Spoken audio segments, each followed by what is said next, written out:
पंक्तियों के साथ कि लोग अमृत जांच कर पीते जहां, हमने जहर बिना पूछे पिया, क्या मिला हमने कभी सोचा नहीं। मैं आमंत्रित करना चाहूंगी माननीय अजित डोवाल साहब को। आप सबसे अनुरोध है सगळ्यांनी उभं राहून अभिवादन करावं डोवाल साहेबांना।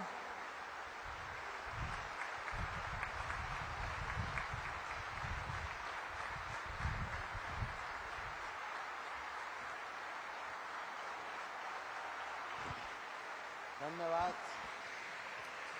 बहुत बहुत धन्यवाद आप लोगों का।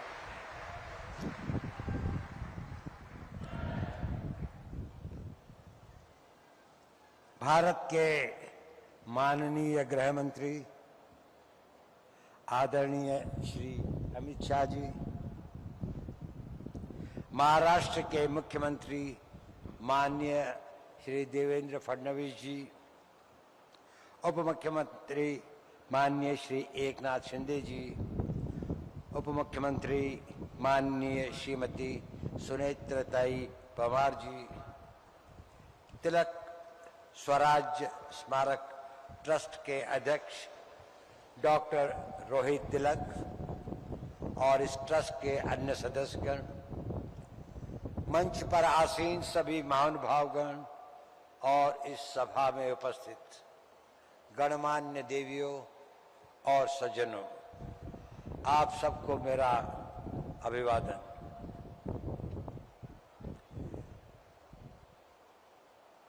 मैं इस मंच पर यहाँ पर आकर अपने को एक बड़ी ही असमंजस की स्थिति में समझता हूँ। मैं धन्यवाद देता हूँ माननीय गृह मंत्री जी का, मुख्यमंत्री जी का, उप मुख्यमंत्री का, सभी लोगों का जिन्होंने मेरे बारे में कहा।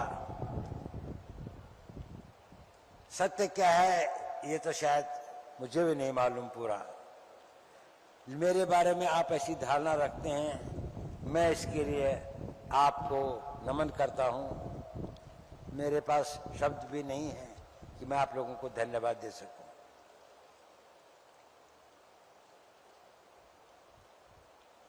साथियों, आज एक विशेष दिन है।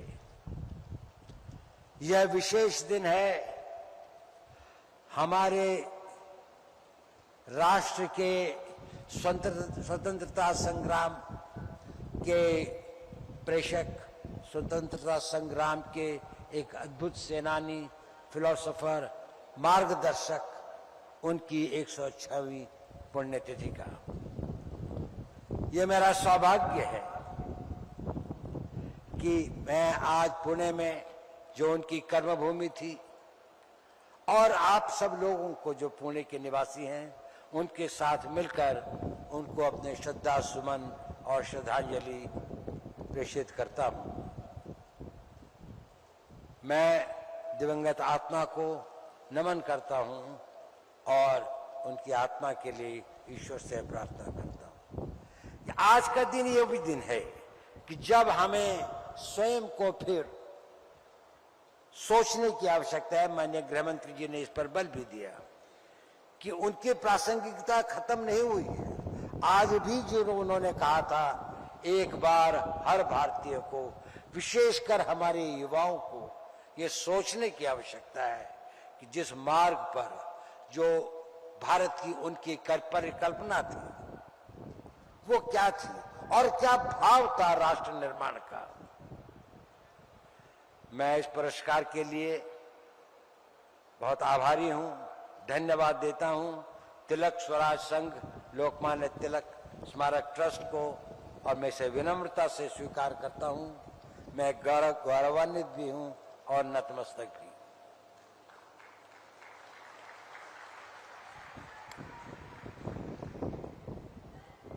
लोकमान्य तिलक जी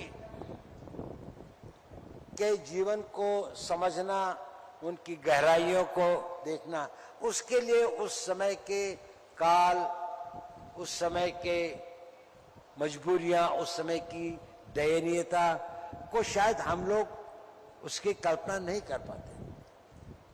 विशेषकर जो हमारा युवा वर्ग है, वो सोचता है शायद भारत हमेशा ऐसा ही था, जिसे हम स्वतंत्रता कहते हैं। शायद उनको लगता है कि स्वतंत्रता केवल वह करने की जो आपकी इच्छा है। स्वतंत्रता ये नहीं थी। जिन लोगों ने स्वतंत्रता के लिए अपने प्राणों को न्यौछावर किया, जिन लोगों ने इसके लिए संघर्ष किया, जिन लोगों ने हमें इसका नेतृत्व दिया, लोकमान्य तिलक उसके सिरमौर थे। उसके उनका जो व्यक्तित्व था, उनका जो समय था, उस वक्त तक वो आवाज उठाने की हिम्मत बहुत लोगों में नहीं थी। लोगों में एक त्रासदी थी, एक पीड़ा थी, एक वेदना थी, एक करा रहा था समाज। लेकिन जो चाहते भी थे कुछ बोलना, वो यही कहते थे कि हम किसी तरह से कोई रास्ता निकालें, बातचीत करके, इनके कुछ संयम का प्रयोग करके, लेकिन वो कठिन रास्ता मुकाबला करके और इसको जीत के ले। ये शायद ये इसका नेतृत्व और इसका भाव उन्होंने ही देश को दिया। दास्ता की बेड़ियों को उन्होंने झंझोड़ने के लिए देश के युवकों और देश की जनता में एक नई चेतना और पौरुष का प्रादुर्भाव किया। अब चाहे उनका त्याग और उनकी सेवा, चाहे महाराष्ट्र का प्लेग हो जिसमें उनके अपने पुत्र 21 वर्षीय विश्वनाथ को भी अपने प्राण देने पड़े, लेकिन उसके बाद भी वह पुणे छोड़ के नहीं गए। यहां पर लोगों को यातना थी, उन्होंने सोचा ये मेरा कर्तव्य भी है। वो समाज सेवी भी थे। और ये पुणे तो एक धरती, इसके अंदर में ये वीरों की धरती भी है। यहाँ पर छत्रपति महाराज, शिवाजी महाराज, पेशवा बाजीराव, मालाजी मासुरे, मुरारजी भाई देशपांडे जैसे कई वीर योद्धाओं ने अपनी वीरता का वो उदाहरण और वो मापदंड रखे हैं जो इतिहास में एक अद्वितीय है। और उसके साथ साथ ही यह एक विचारकों की, समाज सुधारकों की भी धरती रही है। यहाँ पर महर्षि करमरी, गोपाल कृष्ण गोखले, गोपाल गणेश आगरकर, सेनापति बापट आदि जो हैं वो सभी हमारी श्रद्धा के पात्र हैं। और इसके पीछे यदि आप देखें तो इन दोनों धाराओं की जो उत्पत्ति, जो उद्गम है, वो थी भारत की सांस्कृतिक और धार्मिक विश्वास उन लोगों का, और उस पर उनका एक पूर्ण वो चाहे योद्धा थे तब भी उनको अपनी संस्कृति, अपने धर्म, अपने संस्कार, अपने उसका बहुत बड़ा मान भी था और ज्ञान भी था। लोकमान्य तिलक जी के बारे में अगर हम देखें तो वो इन तीनों धाराओं का सम्मिश्रण करते हैं। उनमें शौर्य और दृढ़ संकल्प भी था। वीरता और शौर्य का वो तंत्र उसमें समाहित था, जिसमें वो अंग्रेज सरकार को चुनौती देते थे और कहते थे कि स्वतंत्रता मेरा जन्म सिद्ध अधिकार है। चाहे उनको मान ले कि जेल जाना पड़े, चाहे उन्हें यातनाएं सहनी पड़े, लेकिन उन्होंने उनसे कहा भी गया कि आप अपना वो सॉफ्ट करें तो हम आपकी उनको कम कर सकते हैं, शायद मांडे नहीं जाना पड़ेगा, देश निकाला नहीं होगा, लेकिन उन्होंने वो नहीं किया। और उसी के साथ साथ तो समाज सुधारक भी थे। उन्होंने समाज की सेवा की, चाहे वो प्लेग था, चाहे बीमारी थी, चाहे लोगों में यातनाएं थी। और उसके साथ साथ ही वो एक विचारक, चिंतक और धार्मिक पुरुष भी थे। उन्होंने जो गीता का वो लिखा, तो उनकी विशेषता ये है कि वो इन तीनों धाराओं का एक सम्मिश्रण थे, एक त्रिवेणी थी, जिसके अंदर में ये तीनों धाराएं प्रबल थी और हर एक अपने रूप में एक उसका कोई हमें दूसरा उदाहरण नहीं मिलता। गृहमंत्री जी ने कहा कि उनकी पुस्तक फिर से हम लोग पढ़ें। जो उन्होंने गीता का सार अपने उसके अंदर में लिखा है, जो वो है वो पढ़ने लायक है, जीवन को एक नई दिशा देता है। पुणे से एक छोटा सा संबंध मेरा भी है। आज से लगभग 76 वर्ष पूर्व मैं इस शहर में आया था जब मेरे पिता आर्मी में यहां पर पोस्टेड थे। शायद इस सभागार में बहुत कम लोग होंगे जो उससे पहले, कुछ ही लोग होंगे जो उससे पहले पुणे में आए होंगे जब मैं आया, और मैंने अपना स्कूल की पढ़ाई यहीं से शुरू की। मैं लगभग 1.25 साल 1.5 साल यहाँ रहे, उसके बाद मेरे पिताजी की ट्रांसफर दिल्ली आर्मी हेडक्वार्टर्स में हो गई, लेकिन मैं यहाँ पर रहा वो 1-1.5 साल।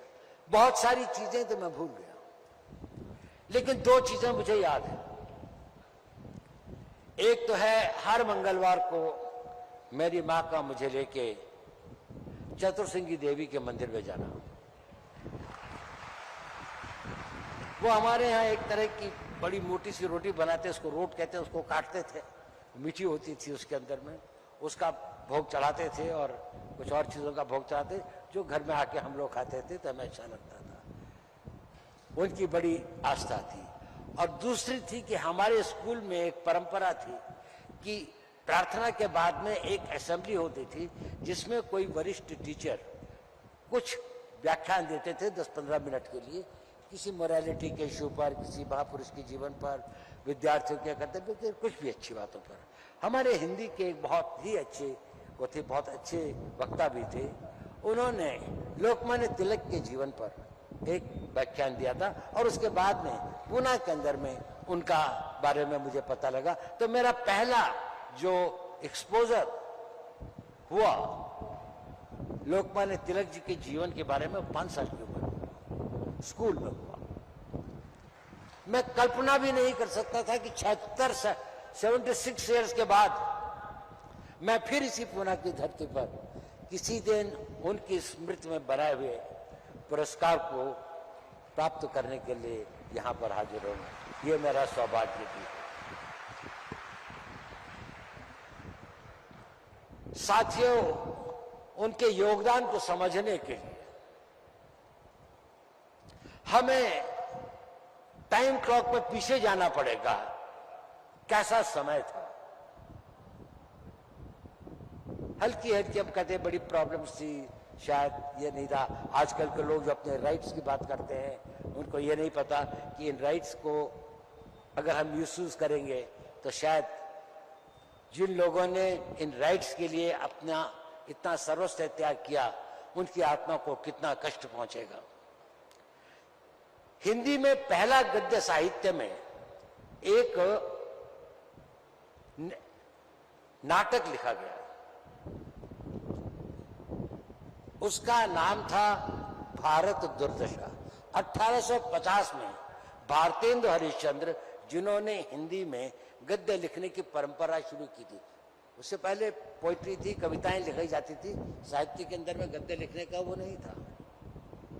1-2 पहले प्रयास हुए थे, लेकिन वो कामयाब नहीं हुए।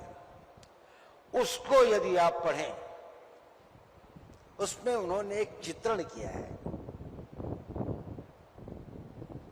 कि भारत की क्या अवस्था थी, कितनी यातना थी, कितनी वेदना थी, कितना अत्याचार था, और उसके बाद भी किसी में आवाज उठाने की हिम्मत नहीं थी।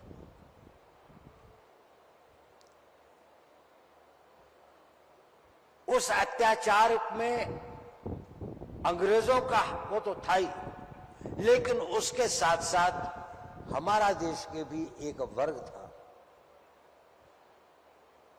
जो शायद इस बात को नहीं समझता था कि देश की स्वतंत्रता और उसके लिए वो अपने निजी स्वार्थों के लिए उसका अपोजिशन करते हैं या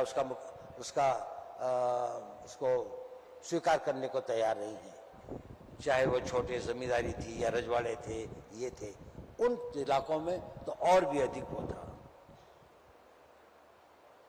भारत की उस दुर्दशा के काल में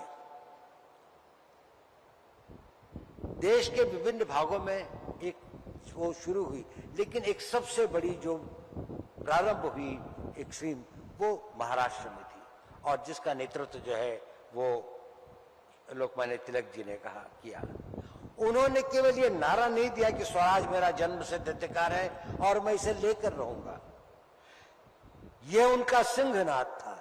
ये एक नए इतिहास की रचना का एक बड़ा विजन था और इसमें महत्वपूर्ण स्पष्ट ये तो था ही कि मैं स्वराज मेरा जन्मसिद्ध अधिकार है। उससे बड़ा जो वाक्य जो क्लॉज था वो ये था और मैं इसे लेकर रहूंगा। ये धारणा जो थी उनकी, ये विश्वास जो था उनका और ये मनोबल जो था उनका, वो चाहते थे कि देश के हर नागरिक का ऐसा ही मनोबल बने कि मैं इसे लेकर ही रहूंगा। हमें बताया गया है कि आज भी वो बहुत प्रासंगिक हैं। यदि अगर वो आज होते तो क्या कहते, तो हमें क्या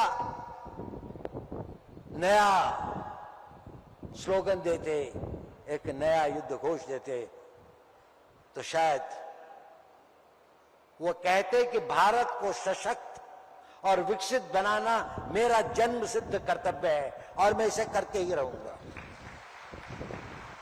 आज का अगर हमारा यूथ, आज का अगर हमारा भारत का हर वो कि अगर इतने कष्ट, इतनी सदियों की पीड़ा के बाद अगर देश को आजादी मिली है तो मैं इसको शक्तिशाली बनाकर ही रहूंगा।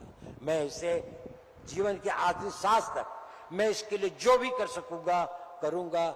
इस भावना को अगर आज हम अपने समाज में, अपने युवाओं में, अपने आने वाली पीढ़ियों में अगर वो कर सके तो ये हमारा बहुत बड़ा कंट्रीब्यूशन होगा। बहुत बड़ी बात कही गई थी कि वो लोकमान्य तिलक जी का ये विचार था कि जब तक जनता के अंदर में वो विचार नहीं आए, वो सेंटिमेंट क्रिएट नहीं होगा, राष्ट्र भाव का सेंटिमेंट क्रिएट नहीं होगा, जहां पर आप अपनी सभी इच्छाओं को गौण करके राष्ट्र हित को सर्वोपरि समझे, तब तक राष्ट्र का निर्माण और राष्ट्र का विकास और राष्ट्र से सुरक्षा संभव नहीं होगी। देखिए, हम लोग स्ट्रैटेजी में लोग मुझसे अक्सर पूछते हैं कि क्या करना चाहिए, तो काफी कंफ्यूजन होता है, कई रास्ते दिखाई देते हैं, कौन सा सही है, एक भ्रम की दशा में होती है। तो उसे हम कहते हैं वेड एनालिसिस, कि जीवन के अंदर में अपेक्षाएं, आशाएं, इच्छाएं, आकांक्षाएं तो सभी की होती है और हम सभी इंसान हैं तो सभी तरह की होती है। लेकिन हम वेड एनालिसिस करते हैं, वाइटल क्या है, एसेंशियल क्या है, डिजायरेबल क्या है।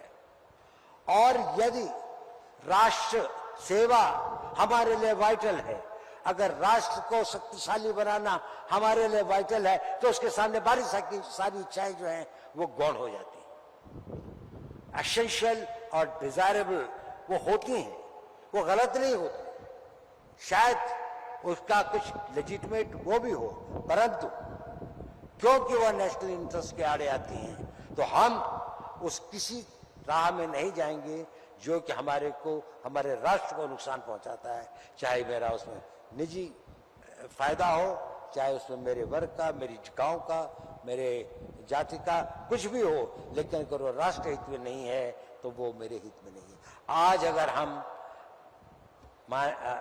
लोकमान्य तिलक जी के इस पुण्यतिथि के अवसर पर एक नया संकल्प ने, एक नए भारत को बनाने के लिए, इसे शक्तिशाली करने के लिए, तो हमारे लिए शायद ये हम एक नए इतिहास का निर्माण करें।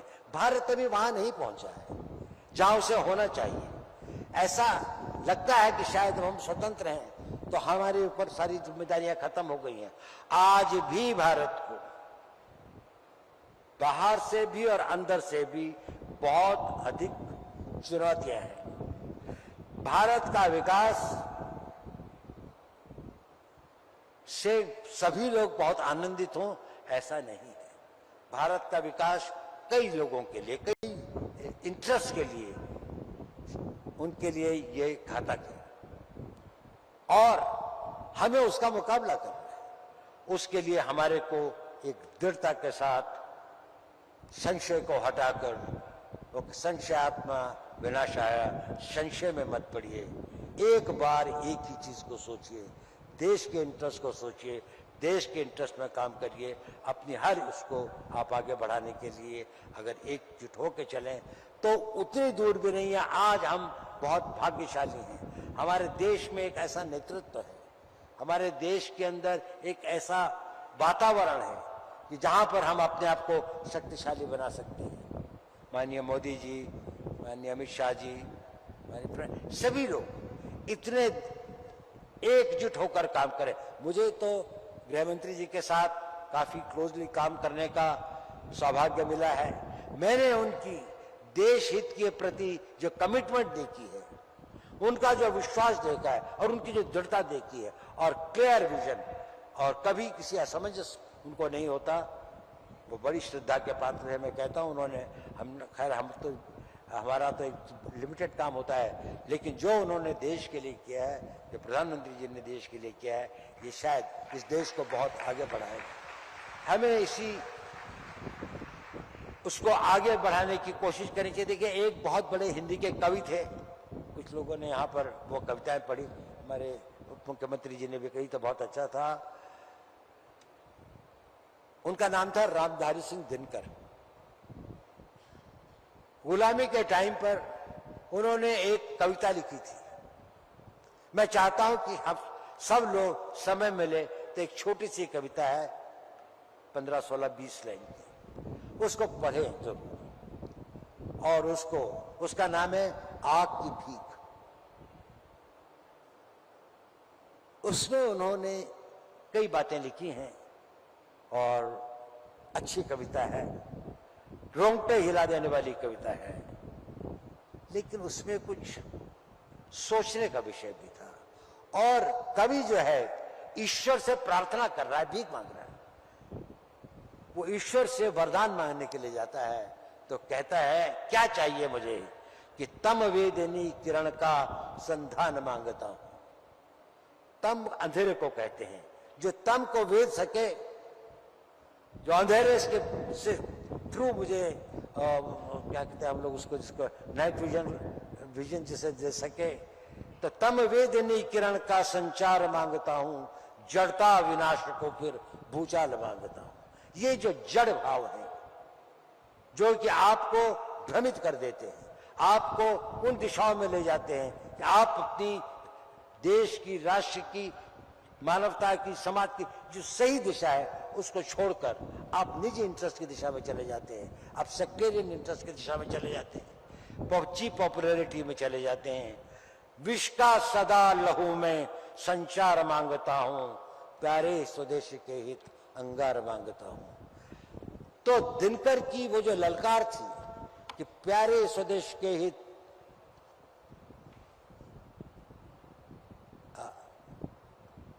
विष का सदा लहू में संचार मांगता हूं, तूफान मांगता हूं, विस्फोट मांगता हूं, चढ़ती जवानियों का श्रृंगार मांगता हूं।